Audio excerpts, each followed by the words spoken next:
만나 뵙게 돼서 반갑습니다. 오늘도 말씀을 드릴 수 있게 하신 하나님께 감사하고요.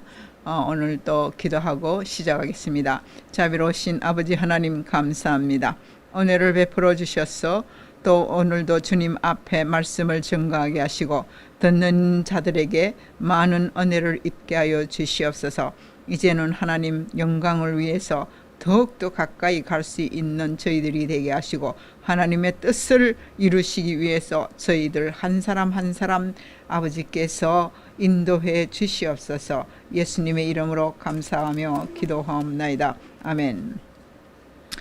영적 기도를 제가 계속 담당하고 있는 것은 지금 우리가 하고 있는 일들 중에서 가장 중심되고 가장 기본이 되며 가장 중요성을 가지고 있기 때문에 이 영적 기도를 계속 증거하고 있습니다. 이 영적 기도는 우리가 신앙생활 중에서 처음부터 끝까지 시작과 끝을 이루는 것이 바로 영적 기도입니다. 하나님께서 우리에게 있어 처음과 나중이 되시며 우리 주 예수님이 함께 그 일을 동참하시기 때문에 우리가 영적 기도를 이룰 수 있는 것은 즉 하나님의 뜻을 따라 저희들이 해야 하기 때문입니다. 그래서 영적 기도를 강구하는 것은 우리가 일반적인 기도하는 것과 이 영적 기도하는 것이 다릅니다. 어떻게 다르느냐? 여러분, 기도의 그 깊은 묘미를 아는 사람은 대부분 알아요. 그러나 기도에 대해서 형식적으로 의식적으로 그렇게 하는 사람들은 영적 기도가 뭔지 무슨 뜻인지 알아들을 수가 없습니다. 오늘 그것을 어떻게 영적 기도를 해야 하는가에 대해서 제가 자세히 말씀을 드리고 있는 것입니다. 다른 사람들은, 다른 목회자들은 말씀을 전거할 때 성경을 중심으로 해서 신학적으로 논하고 이것을 우리가 어떻게 신앙생활을 적용할 수 있는가에 대한 모든 그 사회적인 생활과 신앙적인 생활의 조화를 이루기 위해서 어떻게 성리할 수 있는 신앙적인 생활이 될 수 있는가, 이것을 굉장히 깊이 논하고 있습니다. 그러나 그 중에서 가장 중요한 것은 제가 신학적으로 논하기를 원하지 않습니다. 제가 신학을 모르는 사람이 아니에요. 그러나 이 기도라는 것은 신학하고는 관계도 있지만은 그보다도 더 영적으로 깊이 깨달아야 하는 것이 있기 때문에 제가 이 말씀을 드리는 겁니다. 오늘 드릴 수 있는 말씀의 요절은요, 골로새서 4장 2절에서 4절 말씀을 드리겠습니다. 기도를 계속하고 기도에 감사함으로 깨어 있으라. 또한 우리를 위하여 기도하되 하나님의 전도할 문을 우리에게 열어주사 그리스도의 비밀을 말하게 하시기를 구하라. 내가 이 일 때문에 매임을 당하였노라. 자, 이 골로새서는 사도 바울이 쓰신 책이죠. 그러나 이것이 우리가 그냥 보통 편지의 한 구절로서 우리가 이렇게 넘어갈 수 있다고 생각하는데 그렇지 않습니다. 기도의 중요성을 이 사도 바울을 이렇게 언급하고 있는 것입니다. 기도를 계속하고, 그래요, 매일 우리는 기도를 계속해야 합니다. 하루에 한 번도 좋고 하루에 두 번, 세 번, 그리고 여러분 자기가 그 기도의 제목을 가진 만큼 그 중요성을 느끼는 만큼 기도를 하는 그 시간이 길어지고 또 그것에 대해서 굉장히 많은 그 배려를 하며 또한 깊은 신앙의 그 응답을 이루기 위해서 기도를 많이 하는 분들도 많이 있습니다. 그래서 이 기도를 계속해야 한다는 것은 말씀을 우리가 처음부터 끝까지 성경 66권을 창세기부터 시작해서 요한계시록에 이르기까지 이 66권을 여러분들이 다 읽을 수 있고 이해될 수가 있는 것이면은 기도는 자연적으로 나오게 되어 있는 것입니다. 왜냐하면 하나님의 섭리가 어떻게 이루어졌다는 것을 깨닫게 될 때에, 그래서 예수님이 우리를 어떻게 사랑한 것인가를 깨닫게 될 때에 자동적으로 우리는 하나님을 의지하게 되고 그것에 대한 기도를 하게 되는 것입니다. 이래서 기도를 계속하고 사도 바울이 이 말씀을 통해서만 강조하는 게 아니고요. 계속적으로 기도에 대해서 말씀하고 있는 것입니다. 물론 예수님도 내 이름으로 무엇이든지 구하라, 이 두드리라, 구하라, 그리고 찾으라, 이런 것들이 모두 기도에 관한 말씀을 계속해서 진지하게 하시고 계시는 것입니다. 그러므로 우리가 기도를 할 때 무엇을 하나님을 먼저 찬양하면서 감사함으로 기도할 때 깨어 있으라 그러는 것은, 기도함으로 깨어 있지 아니하면은 그 기도는 응답받을 수가 없고 그 기도는 하나님과의 관계가 별로 이루어지지가 않는다는 뜻을 의미하는 것입니다. 기도하는 사람은 깨어서 기도해야 된다는 것을 말하는 것이고, 깨어 있으라고 하는 것은 늘 자기를 지키라고 말하는 것입니다. 그래서 우리가 깨어 있는 사람이라는 오늘 이 기도의 이 영적 기도의 제목을 말씀을 드리는데, 깨어 있는 사람은 늘 이 기도에 힘쓰는 자가 되고, 깨어 있음으로 인해서 자기의 영혼의 영역을 지키는 자라고 말씀을 드리고 싶습니다. 우리가 보통 깨어 있다라고 말하는 것은 잠자는, 잠을 자다라는 반대의 말을 의미하는 것이죠. 그러므로 자지 말고, 잔다는 것은 우리가 영혼적으로 육신적으로 다 우리가 자게 되면은 우리가 어떻게 되는 것입니까? 아무것도 알 수가 없다는 사실을 의미하는 것입니다. 그러면 이 의미가 아주 중요합니다. 이 경계를, 영적 경계를 게을리하지 말아야 한다는 뜻입니다. 깨어 있으라, 그 말은 영적 경계를 게을리하지 마라. 그러면 영적 경계가 무엇이냐? 여러분, 이게 굉장히 심각하게 들리죠. 영적 경계라는 것은 우리가 영적인 것에 대해서 무엇을 말씀을 드렸습니까? 바로 성령과 악령 두 개가 영적인 싸움이 늘 우리에게 일어나고 있다고 말씀을 드렸죠. 우리가 종교생활 하시든지 신앙생활 하시든지 똑같습니다. 여기에 영적인 싸움은 일어나기 시작합니다. 무신론 아니고 아무것도 믿지 않더라도 거기는 영적 싸움이 이루어지고 있어요. 왜? 우리는 영적으로 하나님께서 우리를 코에 생명을 불어넣으실 때 우리가 그것이 생명이 우리 속에 들어와서 영혼이 되었기 때문에 우리는 영적으로 살아야 할 사람이기 때문입니다. 그런데 우리가 그것을 깨닫지 못하고 매일 이루어지고 있는 육신적인 생활에 더 많은 관심을 갖고 있기 때문에 깨어있지 못할 때가 많다는 것을 여기서 말하는 것입니다. 여기서 깨어있다는 것은 바로 구약 시절의 파수꾼과 같다라는 것을 지금 표현하고 있는 것입니다. 파수꾼은 무엇을 하는 사람입니까? 바로 적을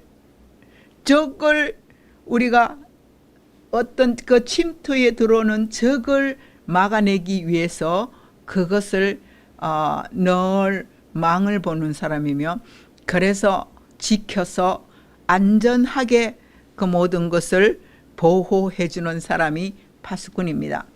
그러면 깨어있는 사람은 무엇을 인해서 파수꾼이 되어야 합니까?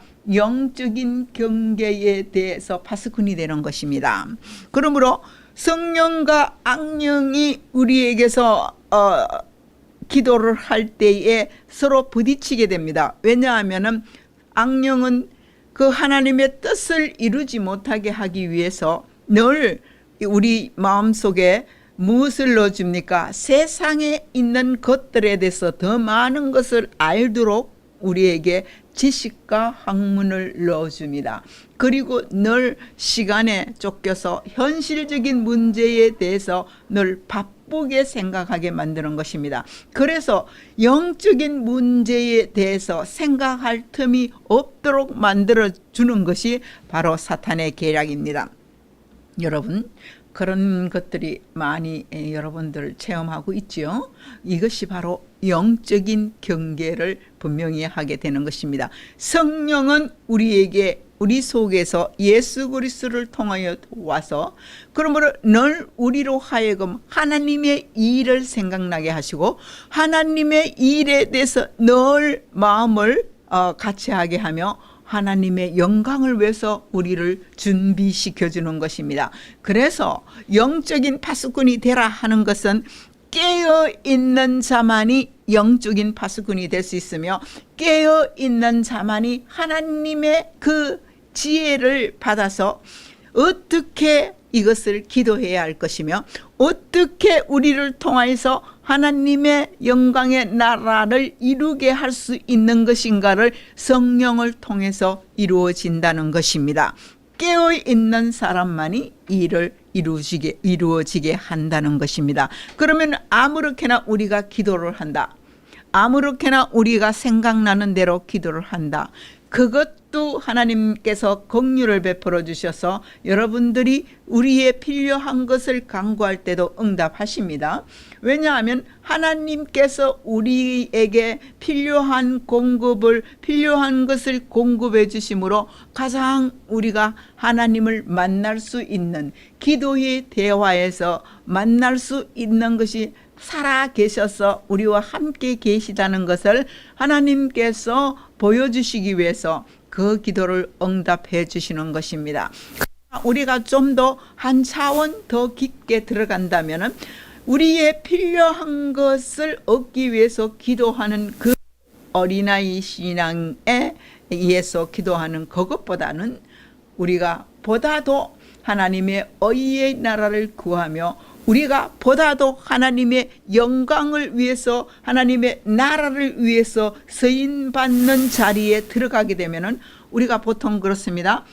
일반적으로 육신적인 것에 대해서 우리가 간구하게 되고 거기에 집중하게 되고 그 일에 우리가 보다도 많은 시간을 투자할 때에도 하나님께서는 그때도 우리를 보살펴 주시고 우리를 채워 주십니다만은 보다도 이 사탄은 그때는 이미 별로 일을 하지 않습니다. 왜냐하면 하나님의 관계가 희미하기 때문에.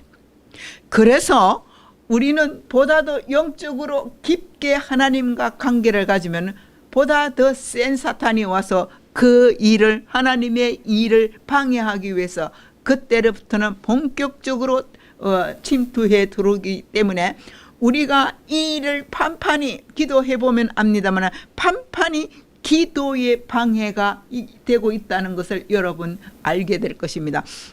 다니엘서 7장을 보면은요, 아마 다니엘서 확실한 장을 제가 모르겠습니다. 그 기도할 때에 다니엘이 기도할 때 20일이 넘게 응답이 되어진 것은 중간에 그 기도를 해서 하나님께 올렸는데 그것이 하나님 앞에 보좌로 올라갔는데 그것이 사탄이 막아서 그 응답을 가지고 오는데 사탄이 막아서 이것을 싸움하느라고 미가엘 천사가 그것을 사탄과 싸워서 이겨서 다니엘에게 그 응답을 가져왔는데 20일이나 늦었노라고 거기에서 말씀하는 것을 여러분 읽어볼 수가 있습니다. 그러면 여기서 왜 그 말씀을 나타내고 있는가 하면은 기도를 하루에 3번씩 하는 그 사람보다도 그 하는 다니엘도 그렇게 기도를 하는데도 중간에서 막히는데 그 사탄의 방해가 있어 갖고서는 이 응답이 늦어지면서 사탄의 방해 공작이 심하게 이루어지고 있는데 하물며 우리가 보통 기도를 해서 그것이 쉽게 응답이 되어질 수 있는가 그 말입니다.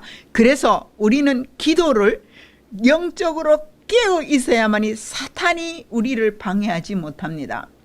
영적으로 깨어 있는 자는 하나님의 지혜를 받아서 하나님이 원하시는 뜻을 이루기 때문에 늘 사도 바울을 통해서뿐만이 아니라 예수님을 통해서도 늘 우리는 깨어 있으라, 깨어 있으라고 말씀을 하고 있는 것입니다. 그래서 여러분, 깨어 있는 자는 무엇을 하기를 소원하겠습니까?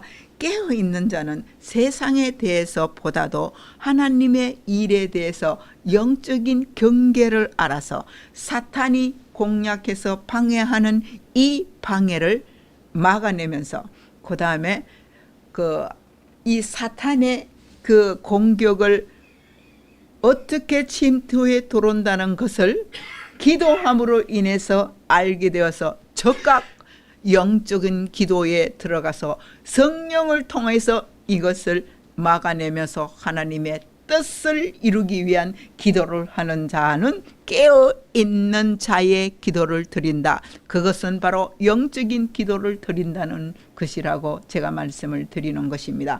그러면 깨어있는 자의 영혼의 기도는 그러면 어떻게 하겠습니까? 사탄의 수단과 방법을 막아낼 수 있고, 그 다음에 깨어있는 자의 기도는 항상 영적인 것에 대해서 늘 우리가 기도하며 성령이 우리를 어떻게 인도해 줄 것을 자기가 그 성령에 의지하여서 기도하는 자는 깨어서 기도하는 자라고 말씀을 드릴 수가 있겠습니다. 그럼 누구나 성령에 의해서 기도하지 않느냐? 영적인 체험을 하는 사람은 그 말을 하면은 아직도 한 단계 더 들어가셔야 되겠습니다 라고 말씀을 드리고 있는 것입니다. 그것은 그렇게 쉽게 표현하게 되지 않습니다. 제가 전번에 말씀을 드렸지요. 바로 수박을 먹어본 사람, 이론적으로 아는 사람 누가 더 잘 알까요? 수박을 먹어본 사람이 더 잘 알지요. 이론적으로 아무리 많이 알아도 수박은 먹어봐야 수박의 맛을 알고 수박의 가치를 알고 수박의 참 그 의미를 알게 되는 것입니다. 바로 영적인 체험이 있는 사람이 기도하는 자와 영적인 체험이 없는 사람이 기도하는 것은 전혀 차원이 다르기 때문에 눈의 예수님과 눈의 베드로도 눈의 바울도 말씀하면서 깨어있으라 그렇게 말씀하면서 그 깨어있는 자의 기도가 하나님 앞에 영광을 돌릴 수 있는 기도라는 것을 강조하고 있는 것입니다. 이러한 사람은 나만을 위하여 기도하지 않고요, 바로 하나님 그 중보의 기도를 하면서 누구를 위해서? 주의 종들을 위해서 기도하며 주의 종들의 사역을 위해서 기도하며, 또한 하나님께서 이 말씀을 증거할 때 어떻게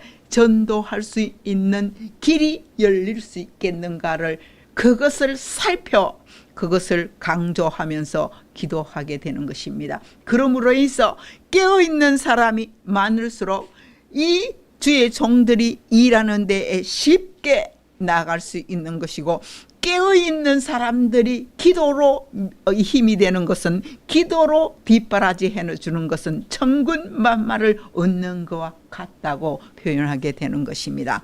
그래서 가장 유능한 목사님이 고백하셨죠. 어떻게 당신이 그렇게 능력 있는 목회를 할 수 있습니까? 그러니까 그분이 어디로 갔습니까? 지하 감방, 컴컴한 그 감방이 아니고 지하의 어떤 작은 방에 들어가서 문을 열 때에 저분들이 나의 기도의 힘입니다 라고 고백을 했다고 합니다. 바로 거기에는 기도하는 사람들이 모여서 전심으로 기도하고 있는 사람들이 한 50명 넘게 있었다고 그럽니다. 저분들이 나의 전도하며 나의 목회자의 힘입니다 라고 고백했다고 합니다. 바로 여러분들이 깨어 있으므로 전도할 문을 열어줄 수 있도록 주의 종의 귀한 힘이 되는 깨어있는 자가 되어 기도하게 될 때에, 보다도 여러분들이 섬기는 교회의 목사님들이 보다도 활기차게 능력 있게 일할 수 있게 된다는 것을 여러분들이 깨어있는 자로서 기도하는 힘이 공급된다는 것을 오늘도 그러한 사람이 되기를 축복하면서 기도합니다. 자비로우신 아버지 하나님 감사합니다. 오늘도 이 깨어있는 자에 대한 그 영적인 그 사명이 무엇인가를 고찰했습니다. 하나님이여, 이제는 정말로 깨어있지 아니하면은 아니 되는 이 시점에 왔으므로 하나님이 우리 다 깨어 있어서 하나님 영광을 위해서, 하나님의 사역을 위해서 우리가 그 힘이 될 수 있도록 하나님의 힘을 공급받아서 함께 나아갈 수 있는 동력자 될 수 있도록 축복해 주셔서 하나님께서 마지막 그때까지 많은 하나님의 뜻을 이룰 수 있도록 축복해 주시옵소서. 예수님의 이름으로 감사하며 기도하옵나이다. 아멘.